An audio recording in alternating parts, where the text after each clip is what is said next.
Hi ఇంకొక మరి భారీ మ్యాచ్ చూసామండి. డీసీ పైన అయితే మళ్ళీ 57-67 పరుగుల భారీ విజయం అయితే దక్కింది మన ఎస్ఆర్హెచ్కి అయితే. ఎందుకంటే 266 పరుగుల టార్గెట్ ఇచ్చింది, దాన్ని చేజ్ చేయడంలో వాళ్ళైతే 199కి అయితే ఆల్అవుట్ అయిపోయారు. ఆల్అవుట్లో ముఖ్యంగా అయితే మార్కండే కావచ్చు, లేకుంటే నటరాజు కావచ్చు, నితీష్ రెడ్డి కూడా ఆల్రౌండర్ మంచిగా బౌలింగ్ వేయడం చూసాం. దాని కారణంగా వాళ్ళైతే 199కే ఆల్అవుట్ అయిపోయారు. మనకైతే 67 పరుగుల భారీ విజయం దక్కింది. ఎందుకంటే మనం చాలాసార్లు మాట్లాడుకున్నాం, ఏదైతే 287 కొట్టినప్పుడు కూడా 277 కొట్టినప్పుడు కూడా తక్కువ మార్జిన్తో అయితే మనం గెలవడం చూసాం. ఏదో 20 పరుగులు 25 పరుగులతో అయితే గెలవడం చూసాం. కానీ ఇక్కడైతే 67 పరుగులు అయితే మంచి మార్జిన్ వచ్చింది. ఇంకపోతే ఫస్ట్ బ్యాటింగ్ చేసిన, ఎందుకంటే టాస్ ఓడిపోయి ఉంటే వాళ్ళు బౌలింగ్ తీసుకునేవాడిని చెప్పాడు కమిన్స్ అయితే. కానీ బ్యాడ్ లక్, పంత్ అయితే టాస్ గెలిచాడు. గెలిచిన తర్వాత అయితే విధ్వంసం మొదలెట్టాడు ట్రావిస్ హెడ్. ఎప్పటిలాగానే మొదటి బాల్ నుంచి అయితే ఒక బాల్ జస్ట్ అట్లా, రెండో బాల్ నుంచి అయితే విధ్వంసం మొదలెట్టాడు. ఆ విధ్వంసం పవర్ ప్లే అయిపోయేంత వరకు తాగలేదు. పవర్ ప్లేలో దాదాపు అసలు రికార్డు క్రియేట్ చేశారనమాట. 6 ఓవర్లకు 125 పరుగులు అయితే చేయడం చూసాం.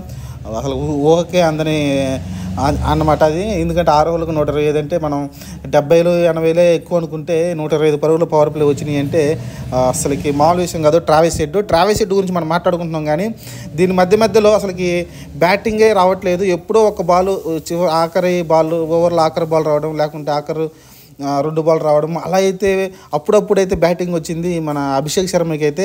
ఆ గ్యాప్లో కూడా ఎప్పుడు కొట్టాడో తెలియదు, కానీ 46 పరుగులు కొట్టేసి రికార్డు క్రియేట్ చేసే సిచ్యువేషన్కి వచ్చాడు. ఎందుకంటే 12 బాల్లో 50 పరుగులు చేసే అవకాశం వచ్చింది. కానీ బ్యాడ్ లక్, కులదీప్ యాదవ్ వేసిన మంచి బౌలింగ్కి అయితే అతను అవుట్ అయ్యాడు. అలానే క్యాచ్ కూడా అక్షర్ పటేల్ మంచిగా క్యాచ్ పెట్టడంతో అయితే అతను అవుట్ అవ్వడం చూసాం. తర్వాత మార్కరం కూడా వెంటనే అవుట్ అవడంతో అయితే వరుస ఓవర్లలో వికెట్లు అయితే తీశాడు కులదీప్ యాదవ్ అయితే. దాని ద్వారా అయితే అడ్డకొట్టి అయితే వేయగలిగాడు. ఏదైతే 6 ఓవర్లకి 125 పరుగులు చేశారో ఆ తర్వాత అయితే స్లో డౌన్ అయిపోయింది స్కోర్ అయితే. మధ్యలో అయితే వరుస వికెట్లు పడాయి అనమాట. హెడ్, అభిషేక్ శర్మ, అలానే మార్కరం వరుసగా అవుట్ అయ్యారు. ఆ తర్వాత క్లాసన్ కూడా అవుట్ అవడంతో అయితే కొంచెం ట్రబుల్గా అనిపించింది. కానీ ఆ తర్వాత నితీష్ రెడ్డి అలానే షబాజ్ అహ్మద్ ఇద్దరు ప్లాట్ఫామ్ అయితే నిదానంగా సెట్ చేసుకుంటూ పైకి వెళ్ళారనమాట. ఏదైతే 266 పరుగులు రావనుకున్నారు ఉంటే అప్పుడున్న సిచ్యువేషన్లో వికెట్లు అయితే పడిపోయినాయి. క్లాసన్ కూడా లేడు. చాలా కష్టం టార్గెట్ కొంచెం, ఎందుకంటే వచ్చిన పవర్ ప్లే ఏదైతే స్కోర్ ఉందో దాన్ని ముందు తీసుకెళ్లే ప్రయత్నం అయితే కష్టంగా అనిపించింది. ఎందుకంటే ఆ స్కోర్ని బట్టి అయితే ఈజీగా అయితే 300 కొట్టాల్సింది, కనీసం 250 అన్న స్కోర్ కొట్టాలి. కానీ మిడిల్ ఆర్డర్లో ఏదైతే ఈ వికెట్లు పడ్డాయో ఆ తర్వాత షబాజ్ అహ్మద్, నితీష్ రెడ్డి చాలా స్లోగా ఆడారు. చాలా స్లోగా ఆడారు. కానీ కొంచెం కుదురుకున్న తర్వాత అయితే మళ్ళీ వాళ్ళు కూడా హిట్టింగ్ మొదలెట్టారు. నితీష్ రెడ్డి కూడా మంచి హిట్టింగ్ తోటి 37 పరుగులు చేయడంతో, షబాజ్ అహ్మద్ లాస్ట్లో ఇంకా బీభత్సం చేశారు అనుకోవచ్చు. 5 సిక్స్లతో 2 4లతో 29 బాల్లోనే 59 పరుగులు చేయడంతో అయితే ఆ తర్వాత సమర్థ్ వచ్చి మంచిగా ఒక 6 4 కొట్టడంతో స్కోర్ని అయితే 266 పరుగుల దాకా తీసుకెళ్ళగలిగారు. అక్కడ దాకా వచ్చిందంటే కేవలం షబాజ్ అహ్మద్, నితీష్ రెడ్డి వల్లనే వచ్చింది అనుకోవచ్చు ఒక రకంగా. ఎందుకంటే మిడిల్ ఆర్డర్లో మార్కరం, క్లాసన్ ఏదైతే వాళ్ళు ఏదైతే హెడ్, అభిషేక్ శర్మ ఇచ్చారు దాన్ని కొనసాగించేవాళ్ళు. వాళ్ళిద్దరు అవుట్ అవడంతో అయితే నితీష్ రెడ్డి మీద అలానే షబాజ్ అహ్మద్ భారం పడింది. వాళ్ళైతే దానికి బాగా మంచిగా ఫినిష్ చేశారనుకోవచ్చు ఎక్సలెంట్గా అయితే. ఇంకపోతే ట్రావిస్ హెడ్ 89 పరుగులు చేశాడండి, అది కూడా 32 బాల్లో.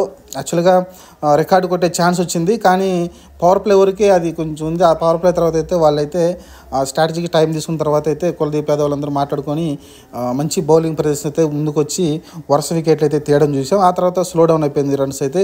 లేకుంటే ఈజీగా అయితే ట్రావిస్ హెడ్ ఇంకొక 2-3 ఓవర్లు ఉంటే ఈజీగా అయితే అతను 200 కొట్టేసి, అంటే 100 పరుగులు కొట్టేసి రికార్డు కూడా సృష్టించేవాడు. అతను కూడా 6 సిక్స్లు అలా 11 4లతో అయితే 89 పరుగులు చేశాడు. అలానే మన అభిషేక్ శర్మ త్రుటిలో అయితే రికార్డు మిస్ అయిపోయింది. 12 బాల్కి 50 పరుగులు చేసి ఉండేవాడు, కానీ 12వ బాల్ కొట్టి అవుట్ అవడం చూసాం. అతను కూడా 6 సిక్స్లు 2 4లు 12 బాల్లో 8 బాల్స్ బౌండరీ దారిన వచ్చినాయి. మిగతా 4 బాల్లో మరి ఏం చేశాడు చూశారు కదా మీరు. మిగతా 4 బాల్లో ఉన్నాయి, అందులోనూ ఒకటి అవుట్ అయింది. మిగతా 3 బాల్లో సింగిల్స్ అయితే రావడం చూసాం. ఒక్కటేమో డాట్ బాల్ ఆడాను అనుకుంటాను అంతే. మిగతా అన్నీ కూడా 36 పరుగులు 6ల ద్వారా వచ్చినాయి, 8 పరుగులు దాని ద్వారా వచ్చినాయి. కాబట్టి మొత్తం 44 పరుగులు కేవలం బౌండరీలు దాన్ని అతను సాధించాడు. దాన్ని బట్టి అర్థం చేసుకోవచ్చు అభిషేక్ శర్మ ఎంత ఫామ్ కనబరిచాడని. ఇంకపోతే ఆ తర్వాత 266 టార్గెట్లు అంటే మామూలు విషయం కాదు. అసలు టార్గెట్ చూడంగానే వాళ్ళకి ఆశలు వదిలేసుకుంటారు. కానీ ఎక్కడో ఆర్సీబీ లాంటి టీము చేజింగ్లో ముందుకు రావడం చూసాం. అలానే ముంబై టీం కూడా చేజింగ్లో ముందుకు రావడం చూసాం. అలానే కేకేఆర్ కూడా అలాంటి టార్గెట్లను అయితే సెట్ చేయడం చూసాం. ఆ ఫ్రీడమ్ అనుకుంటే, లేకుంటే ఆ భరోసాతో అయితే వాళ్ళు స్టార్ట్ చేశారు. కానీ పృథ్వీ షా వార్నర్ వెంటనే అవుట్ అయిపోయారు. అసలు వెంటనే అవుట్ అయ్యడంతో అయితే కొంచెం తడబడ్డారు అనుకోవచ్చు అసలుకి. ఆ తర్వాత ఏదైతే జాక్ ఫ్రాజర్ వచ్చాడో అస్సలకి అక్కడ నుంచి అతను కూడా మొదలెట్టాడండి. అసలు ఎలా మొదలెట్టాడంటే ఏదైతే ఐపీఎల్ రికార్డు ఉందో మొన్న రీసెంట్గా వచ్చిన రికార్డు 16 బాళ్ళల్లో, అలానే 17 బాళ్ళలో, 18 బాళ్ళలో మొత్తం హెడ్ అభిషేక్ శర్మనే ఉంది. అతను 15 బాళ్ళలోనే హాఫ్ సెంచరీ చేశాడు. అంత బీభత్సం చేశాడు. మీరు చూస్తే 18 బాళ్ళలోనే 65 పరుగులు చేయడం, 7 సిక్స్లు 5 4లతో అయితే 18 బాళ్ళలో 65 పరుగులు చేశాడు. 361 స్ట్రైక్ రేట్ ఆడడం చూసాం. ఆ తర్వాత అభిషేక్ పోరాలు కూడా మంచి భాగస్వామ్యం అతనితో చేసుకుంటూ వచ్చాడు. 22 బాళ్ళలోనే 42 పరుగులు చేయడం చూసాం. అతను కూడా 190 స్ట్రైక్ రేట్ ఆడడం చూసాం. వీళ్ళిద్దరు ఏదైతే ఆడారో ఇన్నింగ్స్, ఇది కూడా మళ్ళీ మ్యాచ్ కొంచెం క్లోజ్గా వచ్చేలా కనిపిస్తుంది అని కొంచెం కంగారు పడ్డాం. ఆ తర్వాత కంగారునైతే ఎక్కువసేపు ఉంచలేదు, కొంచెం త్వరగానే ముగించేశాడు మన మంచి మార్కెండే. మంచి బౌలింగ్ వేయడంతో అయితే ఇద్దరిని పెవిలియన్ పంపించాడు. ఇద్దరు ఏదైతే బాగా ఆడుతున్నారు ఇద్దరిని కూడా మార్కెండే అయితే పెవిలియన్ పంపించేసాడు. వీళ్ళు కూడా పవర్ ప్లేలో 88 పరుగులు చేయడం చూసాం. ఒకనొక టైంలో అయితే అసలుకి మనకు దగ్గరగా వచ్చేసారు అనిపించింది నాకైతే. ఆ తర్వాత పంత్ కొంచెం పైకి వచ్చుంటే బాగుండు అనిపించింది. కానీ పంత్ అయితే స్టబ్స్ తర్వాత వచ్చాడు. స్టబ్స్ తర్వాత వచ్చేసి అతను చాలా స్లోగా ఆడాడు. అసలు బాల్ టు బాల్ ఒక్కొక్కసారి అయితే స్ట్రైక్ రేట్ 100 బిలోలో పడిపోయింది. కానీ ఆ తర్వాత కొంచెం లాస్ట్లో కొంచెం పుంజుకొని అప్పటికే జరగాల్సిన నష్టం జరిగింది కాబట్టి ఇంకా గెలిచే ఛాన్స్ అయితే లేదు అక్కడ. 35 బాల్ 46 పరుగులు చేశాడు. ఆ తర్వాత స్టబ్స్ మంచిగా ఆడేవాడు. ఈ మ్యాచ్ పెద్దగా ఏం ఆడలేదు. ఇంకా ఆ తర్వాత వరుస వికెట్లు అయితే నటరాజుని తీసుకుంటూ వచ్చాడు. వరుస వికెట్లు అయితేనే నటరాజు తీస్తూ వచ్చాడు. ఎక్కడ కూడా వరుస డక్అవుట్లు పడ్డాయి. మీరు చూస్తే కుల్దీప్ యాదవ్ కానీ, ముఖేష్ కుమార్ కానీ, ఆ తర్వాత నార్చరే కానీ వీళ్ళందరూ బౌలర్స్ అయితే డక్అవుట్లు అయిపోయారు అనమాట.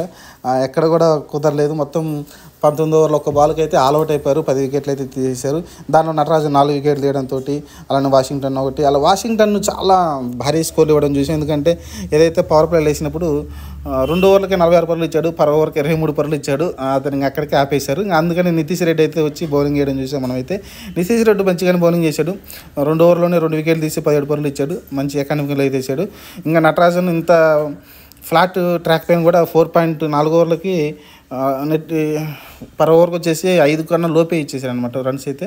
మంచి బ్రిలియంట్ బౌలింగ్ వేయడం చూసాం. 2 ఓవర్లకి 8 పరుగులు వేయడం చూసాం. మంచి బౌలింగ్ ప్రదర్శన అయితే అతని నుంచి వచ్చింది ఈసారి అయితే. నటరాజన్ నుంచి మంచి యార్కర్లు వేసి వాళ్ళని అయితే ఇబ్బంది పెట్టాడు. ఇంకా ప్యాట్ కమిన్స్ని కూడా మంచిగానే వేసాడు.